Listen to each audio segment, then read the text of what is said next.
Hi, beautiful Bega people. Welcome back. This is going to be part 2 of lesson planning. So what you can see here, tidy up and format what I had so that it looks tidier. One thing that I was thinking about, that syllabus outcome is just kind of sitting there without any context. So again, I can just go to my Board of Studies website. And I can just put a little bit of a framework around that in terms of saying what objective I'm working from as well. That would be good practice. So I could put objective A, communicate through speaking, listening. So again, copy and paste and pop that in there.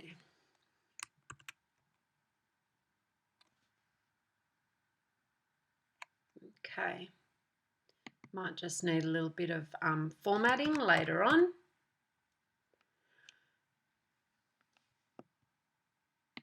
Not sure why that's just jumped up. I think I've inserted a hyperlink. Objective A. Okay.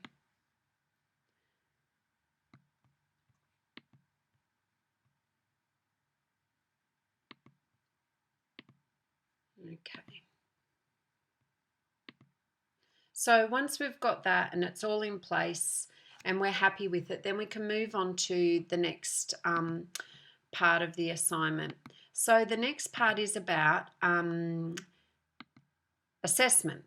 Okay, so this is not assessment of you, this is assessment of the students. Okay.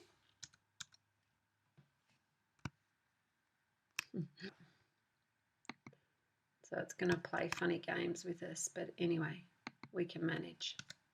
Okay.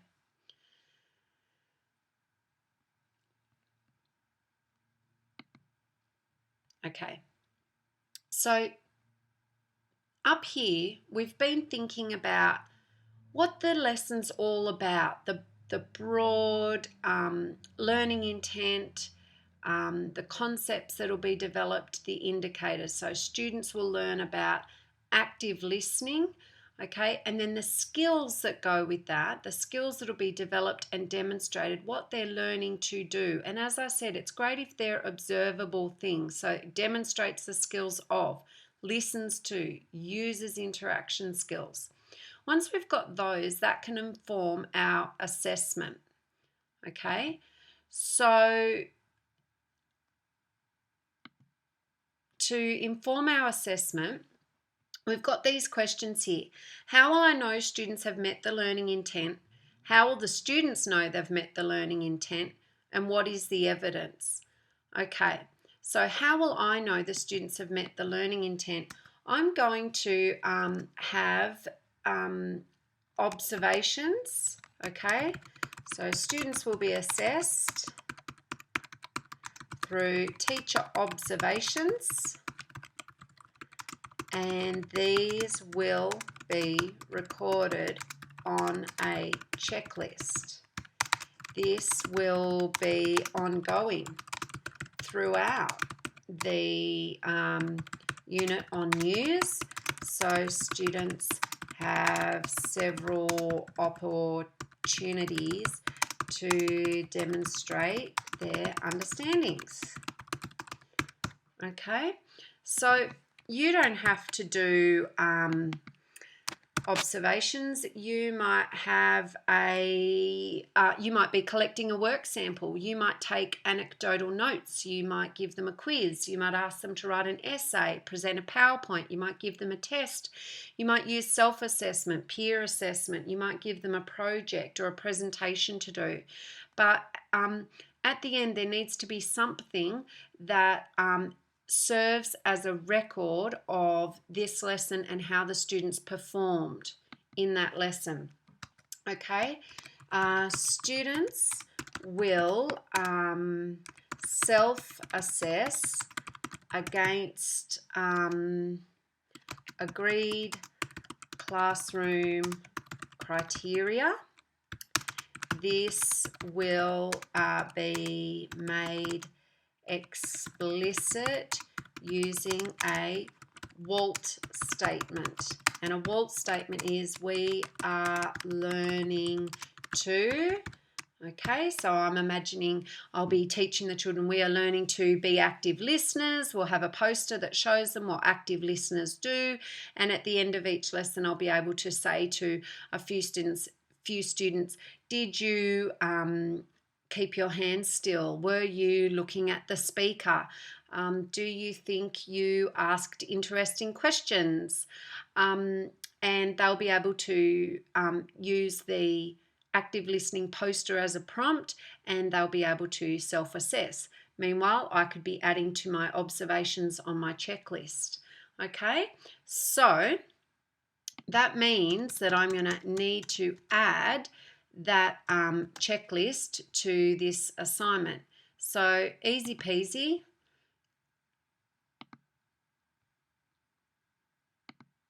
We're going to insert a section break. We're going to insert a checklist, okay? And a checklist can be as simple as a table, okay? There we go. And then, you know, you would flesh this out and make it look like a real class list. And down here is going to be student names.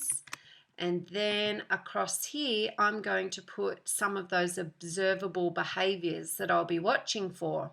So, for example, listening while others speak. Remember, this lesson's just focusing on listening, so I'm just going to stick to that. So I'm going to say, did they listen while others speak? Did they make eye contact?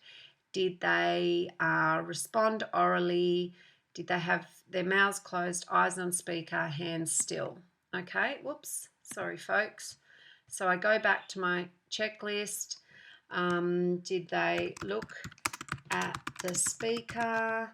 Did they have, well, rather than have mouth closed, were they not talking during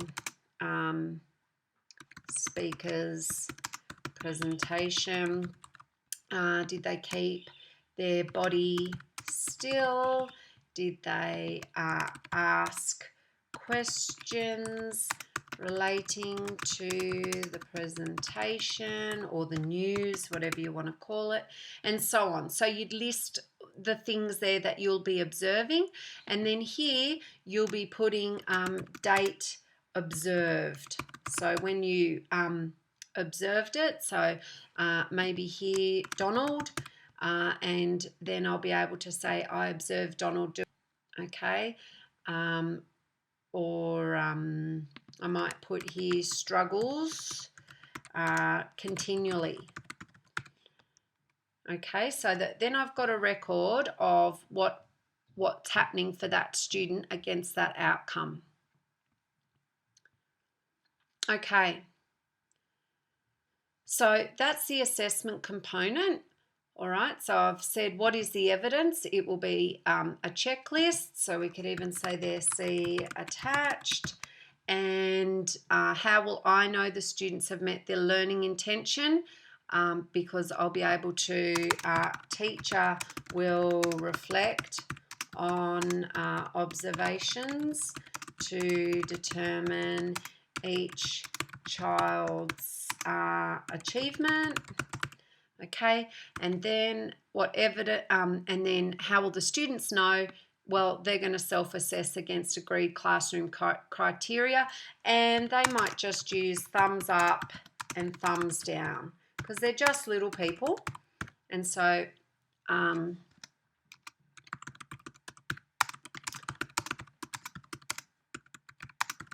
that will be enough for them. They can't write a big long exposition on how they went. Okay, so then I'm up to my guided questions and answers and my planned demonstrations. This is not your whole lesson plan. These are the key things that you want to draw attention to, your key focus in these lessons. So my guided questions would be, why should we be, so I might put my guided questions, why should we be active listeners? Okay, and then I'd go on to write some responses, some expected answers. And another question that I might have is, how do we become active listeners? Or even I might change that. What do active listeners do?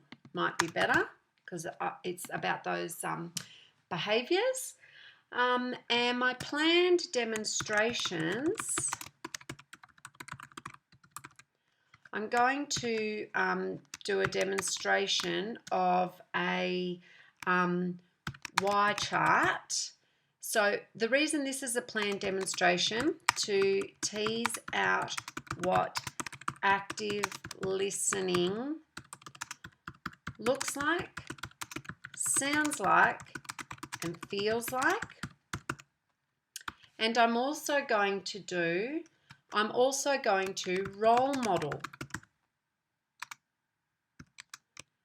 Teacher will demonstrate active listening for the class, emphasizing all those skills that I talked about. Mouth closed, eye contact, body still, thoughtful questioning, and so on. Okay, so you see how that doesn't tell you how to do the lesson, but it tells you what my lesson's focused on. Okay, now one of the things that I'm going to be calling on is a song, my active listening song, and I might even attach that as an appendices. Okay, so I'd put that there. I'm also going to need large paper for Y chart. I'm going to need markers or texters.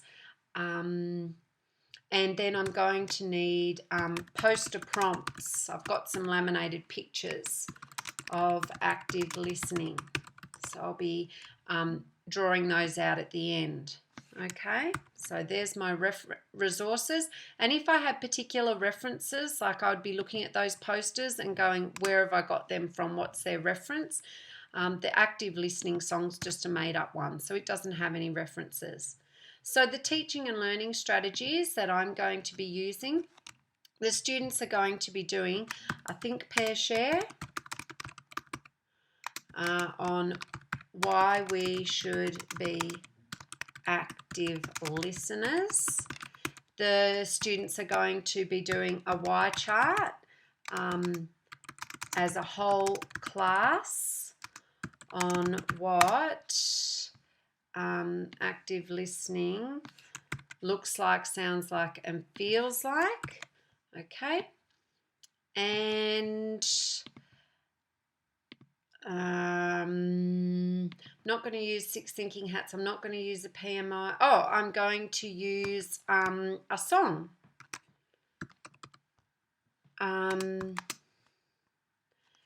As a verbal prompt for active listening. Okay, and that's important too, because the song is what my communication focus is. So remember how this lesson has to have some key communication focus. Mine's going to be the song. And if I had to have demonstrated this lesson to you in the tutorial, I would demonstrate this component of the lesson where I teach the children the song. Okay, that'll do you for now. That concludes that first page. And so then it's a matter of tidying up and formatting. Okay, hope that's helpful. See you in part 3.